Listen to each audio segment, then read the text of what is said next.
Hello friends, PSC codes and ട്രിക്സിൻ്റെ പുതിയൊരു വീഡിയോയിലേക്ക് എല്ലാവർക്കും സ്വാഗതം. അപ്പോൾ നമ്മൾ ഇന്നത്തെ വീഡിയോയിലും മലയാളത്തിൻ്റെ ക്ലാസ് തന്നെയാണ് ചെയ്യുന്നത്. അപ്പോൾ മലയാളത്തിൻ്റെ ഒരുപാട് ക്ലാസ്സുകൾ ഇതേപോലെ മോക്ക് ടെസ്റ്റ് ആയിട്ടുള്ള രീതിയിൽ നമ്മൾ ഈ ചാനലിൻ്റെ പ്ലേലിസ്റ്റിൽ ക്രിയേറ്റ് ചെയ്തിട്ടിട്ടുണ്ട് കേട്ടോ. മലയാളത്തിൻ്റെ ഇംഗ്ലീഷിൻ്റെയൊക്കെ ക്രിയേറ്റ് ചെയ്തിട്ടുണ്ട്. ഇപ്പോൾ കാണാത്തവരൊക്കെ അത് കണ്ടു വെക്കുക. എക്സാമിനൊക്കെ പ്രിപ്പയർ ചെയ്യുന്നവർ, തീർച്ചയായിട്ടും ഇംഗ്ലീഷ് മലയാളമൊക്കെ ടഫായിട്ടുള്ളവർ തീർച്ചയായിട്ടും ഈ വീഡിയോസ് കണ്ട് അറ്റൻഡ് ചെയ്ത് പോകാൻ ശ്രദ്ധിക്കുക കേട്ടോ. ഒരുപാട് വീഡിയോസ് നമ്മൾ മോക്ക് ടെസ്റ്റായിട്ട് ചെയ്തിട്ടുണ്ട്. അപ്പോൾ എന്തായാലും സമയം കളയുന്നില്ല, നമുക്ക് ഓരോ ചോദ്യത്തിലേക്ക് കടക്കാം. ആദ്യത്തെ ചോദ്യം, ശരിയായ പദമേത്? അപ്പോൾ ഇവിടെ തന്നിരിക്കുന്നതിൽ ഒരു പദം ശരിയാണ്, അതേന്ന് കണ്ടെത്തണം. ഓപ്ഷൻ എ പ്രഭുത്വം, ഓപ്ഷൻ ബി മഹത്വം, ഓപ്ഷൻ സി സ്ത്രീത്വം, ഓപ്ഷൻ ഡി മനുഷ്യത്വം. ഇതിലേതാണ് ശരിയായിട്ടുള്ളത്?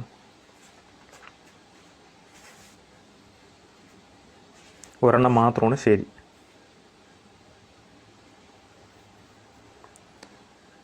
അപ്പോൾ നിങ്ങൾക്ക് ആൻസർ കിട്ടിയെന്ന് വിചാരിക്കുന്നു. ആൻസർ ഓപ്ഷൻ ബി ആണ് കേട്ടോ, മഹത്വം. മഹത്വം മാത്രമാണ് ഇവിടെ തന്നിരിക്കുന്നതിൽ ശരിയായിട്ടുള്ള പദം. ബാക്കി പ്രഭുത്വമായാലും സ്ത്രീത്വമായാലും മനുഷ്യത്വമായാലും ത്വമൊന്ന് മാത്രം മതി. ഇത്ത വേണ്ട, താ മതി കേട്ടോ. ത്വം, പ്രഭുത്വം, സ്ത്രീത്വം, മനുഷ്യത്വം കേട്ടോ. ഇത്ത വേണ്ട, ഇവിടെ ഇത്ത ആവശ്യമില്ല, താ മാത്രം മതി മൂന്നിടത്ത്. ഓക്കെ, അപ്പം മഹത്വത്തിന് മാത്രം ഇത്ത. ഇപ്പോൾ ഇവിടെ തന്നിരിക്കുന്നതിൽ ശരിയായിട്ടുള്ള പദം ഓപ്ഷൻ ബി ആണ്, മഹത്വം. അപ്പോൾ അത് ശ്രദ്ധിച്ചോളണം, വളരെയധികം ഇമ്പോർട്ടൻ്റ് ആണ്. നമ്മൾ ബാക്കിയുള്ള ഇതും കൺഫ്യൂഷൻ ആവാൻ സാധ്യതയുള്ള വാക്കുകളാണ്. അടുത്ത ചോദ്യം, ദീനൻ്റെ ഭാവം എന്നതിൻ്റെ ഒറ്റപ്പദം എന്താണ്? ദീനൻ്റെ ഭാവം എന്നതിൻ്റെ ഒറ്റപ്പദം. ഇതൊക്കെ പ്രീവിയസ് ഇയർ ചോദിച്ചിട്ടുള്ള ചോദ്യങ്ങളാണ് കേട്ടോ. ഇന്ന് നമ്മൾ നോക്കുന്ന ചോദ്യങ്ങളെല്ലാം പ്രീവിയസ് ചോദിച്ചിട്ടുള്ളതാണ്. അതുപോലെ കഴിഞ്ഞ ദിവസം നമ്മൾ അപ്ലോഡ് ചെയ്ത മലയാളത്തിൻ്റെ വീഡിയോസിലും പറഞ്ഞ ക്വസ്റ്റ്യൻസ് എല്ലാം പ്രീവിയസ് ഇയർ ചോദിച്ചിട്ടുള്ളതാണ്. അപ്പോൾ ദീനൻ്റെ ഭാവം എന്നതിൻ്റെ ഒറ്റപ്പദം എന്താണ്? ഓപ്ഷൻ എ ദീനം, ഓപ്ഷൻ ബി ദൈന്യത, ഓപ്ഷൻ സി ദയ, ഓപ്ഷൻ ഡി ദൈന്യം. ദീനൻ്റെ ഭാവം എന്നതിൻ്റെ ഒറ്റപ്പദം ഓപ്ഷൻ ഡി ആണ് കേട്ടോ, ദൈന്യം. ഓപ്ഷൻ ഡി ആണ് ആൻസർ, ദൈന്യം. ദീനൻ്റെ ഭാവം ദൈന്യം.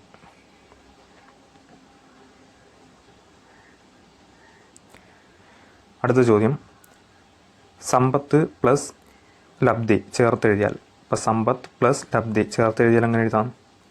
ഓപ്ഷൻ എ സമ്പദ് ലബ്ധി, ഓപ്ഷൻ ബി സമ്പത്ത് ലബ്ധി, ഓപ്ഷൻ സി സമ്പദ് ലബ്ധി, ഓപ്ഷൻ ഡി സമ്പലബ്ധി. സമ്പത്ത് പ്ലസ് ലബ്ധി ചേർത്തെഴുതിയാൽ ഓപ്ഷൻ എ ആണ് കേട്ടോ ആൻസർ, സമ്പലബ്ധി. ശരിക്കും കറക്റ്റായിട്ടുള്ള ആൻസർ ഓപ്ഷൻ എ ആണ്, സമ്പലബ്ധി. എന്നാൽ PSC ഒരിക്കൽ ആൻസറായിട്ട് കൊടുത്തിട്ടുള്ളത് ഓപ്ഷൻ സി ആണ് കേട്ടോ. ഓപ്ഷൻ സി ആണ് PSC ആൻസറായിട്ട് കൊടുത്തിട്ടുള്ളത്. അപ്പോൾ ഇത് രണ്ടും നോക്കി വെച്ചേക്കാം. നമുക്ക് ആവശ്യം PSC ആൻസർ ആണ്. കാരണം PSC ഏത് ആൻസർ കൊടുക്കുന്നോ നമുക്കറിയാം. പല ക്വസ്റ്റ്യനുകളിലും PSC പല ശരിയായിട്ടുള്ള ക്വസ്റ്റ്യൻ ഡിലീറ്റ് ചെയ്യുകയും അതുപോലെ തന്നെ PSC ആൻസർ തെറ്റിച്ച് കൊടുക്കുന്നതൊക്കെ നമ്മൾ ഒരുപാട് തവണ കണ്ടിട്ടുള്ളതാണ്. അപ്പോൾ എന്തായാലും PSC ആൻസർ എന്തായാലും ഓർത്ത് വെച്ചിരിക്കുക. ഓപ്ഷൻ സി ആണ് PSC ആൻസർ. എന്നാൽ ശരിക്കും കറക്റ്റായിട്ടുള്ള ആൻസർ ഏതെന്ന് ചോദിച്ചു കഴിഞ്ഞാൽ ഓപ്ഷൻ എ ആണ് കേട്ടോ. രണ്ടും ഓർത്ത് വെച്ചിരിക്കുക. രണ്ടും ഓപ്ഷനിലുണ്ടെങ്കിൽ PSC കൊടുത്തിട്ടുള്ള ആൻസർ തന്നെ എഴുതുക, ഓപ്ഷൻ സി തന്നെ എഴുതുക. ഓക്കെ, രണ്ടും ഓപ്ഷനിലുണ്ടെങ്കിൽ. അടുത്ത ചോദ്യം, അണിമ എന്നതിൻ്റെ വിപരീതം എന്താണ്? അണിമ എന്ന വാക്കിൻ്റെ വിപരീത പദം. Option A Garima, option B തനിമ, ഓപ്ഷൻ സി ലഘിമ, ഓപ്ഷൻ ഡി ലഘുമ. അണിമ എന്ന വാക്കിൻ്റെ വിപരീതം. ഇപ്പോൾ വളരെയധികം ഇമ്പോർട്ടൻ്റ് ആയിട്ടുള്ളൊരു വാക്കാണ്. ഓപ്ഷൻ എ ആണ് ആൻസർ, അണിമ ഗരിമയാണ് കേട്ടോ. ഗരിമ, അണിമ എന്ന വാക്കിൻ്റെ വിപരീത പദം ഗരിമ. അണിമ ഗരിമ.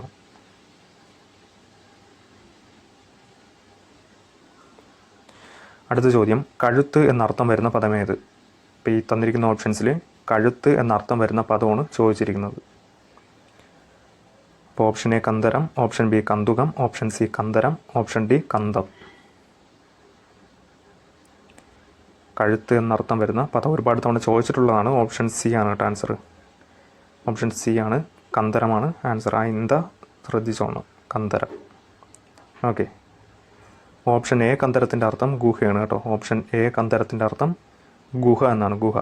അതുപോലെ ഓപ്ഷൻ ബി കന്തുകം എന്നതിൻ്റെ അർത്ഥം പന്താണ്, പന്ത്. കന്തുകം, പന്ത്. അതൊരു ഓപ്ഷൻ ഡി കന്തം എന്നതിൻ്റെ അർത്ഥം മേഘം. കന്തം, മേഘം.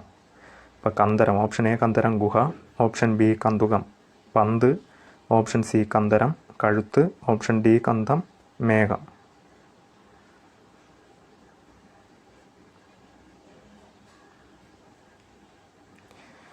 അടുത്ത ചോദ്യം, ധന്വം എന്നതിൻ്റെ പര്യായപദം ഏത്? അപ്പോൾ ഈ തന്നിരിക്കുന്നതിൽ ധന്വം എന്നതിൻ്റെ പര്യായപദമായിട്ട് വരുന്നത് ഓപ്ഷൻ എ മേഘം, ഓപ്ഷൻ ബി ശബ്ദം, ഓപ്ഷൻ സി മനസ്സ്, ഓപ്ഷൻ ഡി മരുഭൂമി. ധന്വം എന്നതിൻ്റെ പര്യായപദമായിട്ട് വരുന്നത് ഓപ്ഷൻ ഡി ആണ് കേട്ടോ, മരുഭൂമിയാണ്. മരുഭൂമി. അതുപോലെ ധന്വത്തിന് വില്ല് എന്നും അർത്ഥമുണ്ട്, വില്ല്.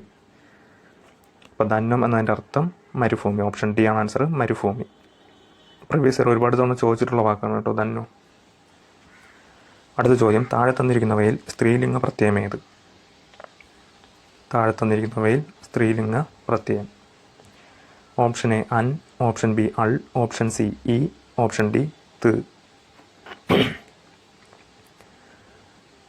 സ്ത്രീലിംഗ പ്രത്യയമാണ് ചോദിച്ചിരിക്കുന്നത്.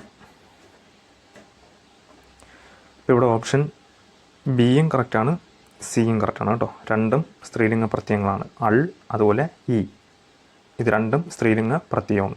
ഓക്കെ, അൾ ഇ ഇത് രണ്ടും സ്ത്രീലിംഗ പ്രത്യയമാണ്, ശ്രദ്ധിച്ചോളുക.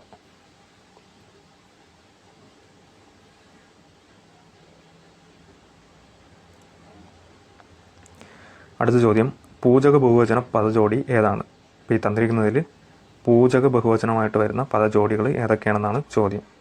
ഓപ്ഷൻ എ അമ്മമാർ ദമ്പതികൾ, ഓപ്ഷൻ ബി കാരണവർ വൈദ്യർ, ഓപ്ഷൻ സി സ്നേഹിതർ ദുഃഖിതർ, ഓപ്ഷൻ ഡി ഗുരുക്കന്മാർ അധ്യാപകർ. പൂജക ബഹുവചന പദജോടിയാണ് ചോദിച്ചിരിക്കുന്നത്.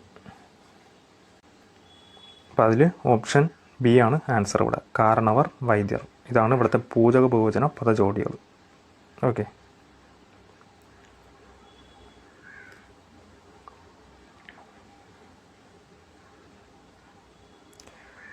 അടുത്ത ചോദ്യം, ശരിയായ പദം തിരഞ്ഞെടുക്കുക. അപ്പോൾ സമ്രാട്ട് എന്ന പദമാണ്. അപ്പോൾ ഇത് ഒരുപാട് തവണ ചോദിച്ചിട്ടുണ്ട്. ഈ സമ്രാട്ട് എന്ന് പറയുന്ന പദം ഒരുപാട് തവണ എക്സാമുകളിൽ ചോദിച്ച് കണ്ടിട്ടുണ്ട്. അപ്പോൾ ഇവിടുത്തെ ശരിയായിട്ടുള്ള പദം ഏതാണ്?